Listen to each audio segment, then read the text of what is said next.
The Texas Longhorns knock off the Clemson Tigers en route to a convincing victory, but could have been a little more convincing if I'm going to be honest with you. There was a moment there. I mean, you're sitting there, you're watching it. They're up 31-10. Texas is in cruise control. Clemson can't stop the run. Well, next thing you know, they're sitting there, a couple failed fourth down attempts later, a short field goal. And next thing you know, Cade Klubnik catches fire. And all of a sudden, it's 31-24. So it was a little bit chaotic there in the back half, but it never really felt, at least I never felt, like this game was going to go in favor of Clemson. It just, how bad would it look for the Clemson Tigers in this one? It was, I thought, a really gutsy performance from Clemson, I might add.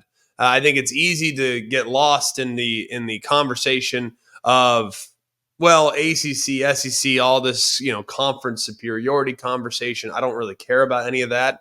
But I'll tell you what I learned, all right? Indiana and SMU, clearly the first time they played on a stage like this, and it showed, they wet the bed badly. First time they played on a stage like this, and they just looked completely shell-shocked, and oh my gosh, and they played their way out of the game in about 2 seconds. Clemson's a championship-level program. Now, it doesn't mean they're going to go and win championships here in the modern day. I'm not predicting that.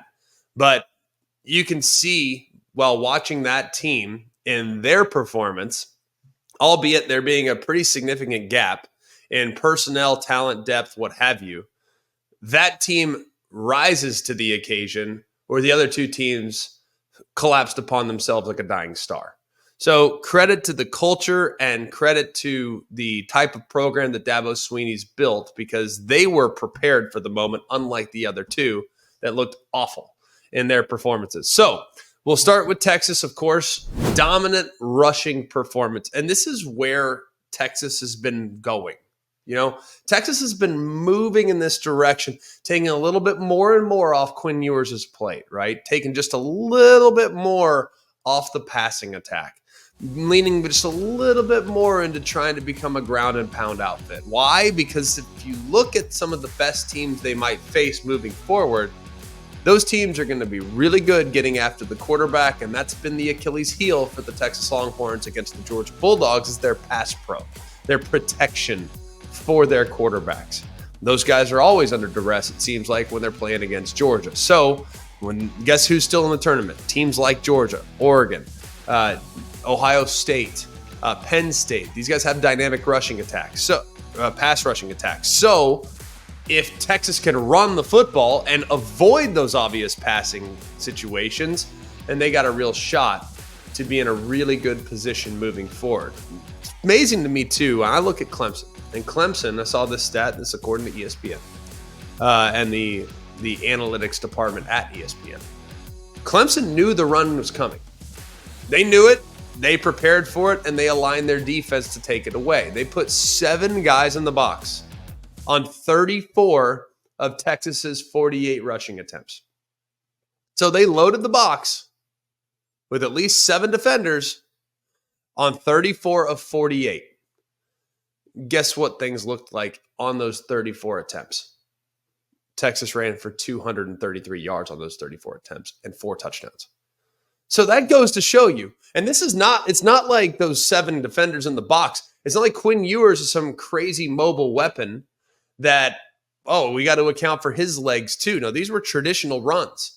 These are traditional runs that were not, it's not like they fooled you either. It's not like these crazy misdirections and things like that. This was not smoke and mirrors. Like, this was traditional runs against 7-man boxes, and they averaged, 7.5 yards an attempt when Clemson was stacking the box. That tells you all you need to know. That's just flat out getting worked.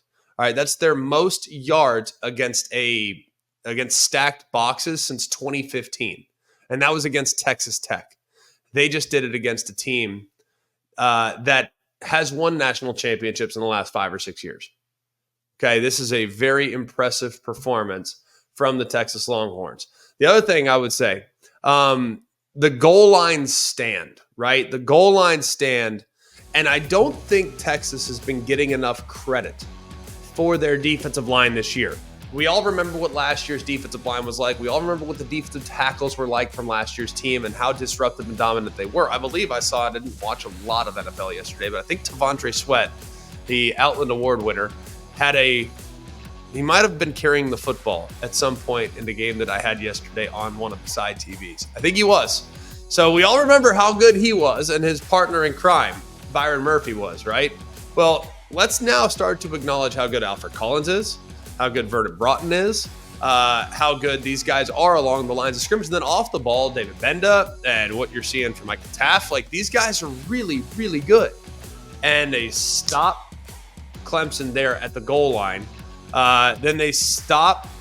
Bill Norton completely pounds Keith Adams right there up the middle as well. Like this is a really deep, deep group along the defensive front, a really deep group, and you got to feel very good about it. It was on display there in that sequence along the goal line.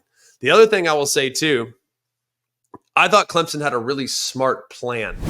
Their plan was good, and there was some times where Texas was on their heels defensively just a little bit. All right, they gave up some chunk yardage. I mean, you want to make sure you give a lot of credit to the Clemson wide receivers and Cade Klubnik, but they didn't give up anything on the ground. I mean, they didn't give up anything whatsoever on the ground. So that was encouraging, but there were some big plays created on the perimeter, and that might be something that Texas is mindful of when they play against the Ohio State Buckeyes or the Oregon Ducks or the Arizona State Sun Devils, who are a little less equipped to take advantage when chunk yardage plays in the passing game, but they still have that capability as well. So that's something that we'll be watching a little bit more, because that was the Achilles heel for Texas last year in the postseason. Will it be again this year in the postseason? It didn't get them because of how one-dimensional Clemson was, but it could get them when you play against a team like Oregon, Ohio State, or someone you might see in the national championship. All right. The other thing I'll say here is the run game and the versatility of the run game. Wisner goes for 110. That was outstanding. Jarrett Gibson gets in on the action. Jaden Blue gets in on the action. Arch Manning gets in on the action. Of course, the fumbled snap there on 4th and 1 from the Clemson 40. A little late in the game, was a little dicey with under 2 minutes. So that was a little dicey. But other than that, we'll be curious to see what goes on with Wisner. He had the knee injury. It doesn't seem like it's anything. So that's encouraging as well. But this is going to be a team that I think is very difficult to beat if they play this well along both lines of scrimmage. As far as Clemson is concerned, I already kind of told you my thoughts. Got a ton of respect for Cade Klubnik. Thought he played his heart out. I got a ton of respect for their program in general. They are not anywhere near 100%. Clemson's not. You can tell Phil Maffa's not at 100%. They have a couple guys on defense that are beat up. They don't have crazy depth. They went toe-to-toe, and they gave it the best they had. They just don't have the personnel that Texas does, and they don't have the depth that Texas does. So, good performance. By far, I think the best performance of any team in a losing effort this weekend. So I think Clemson should hold their heads high because they just went toe-to-toe with one of the most complete teams in the country, and they didn't back down 1 ounce and took advantage of some of the mistakes that team afforded them.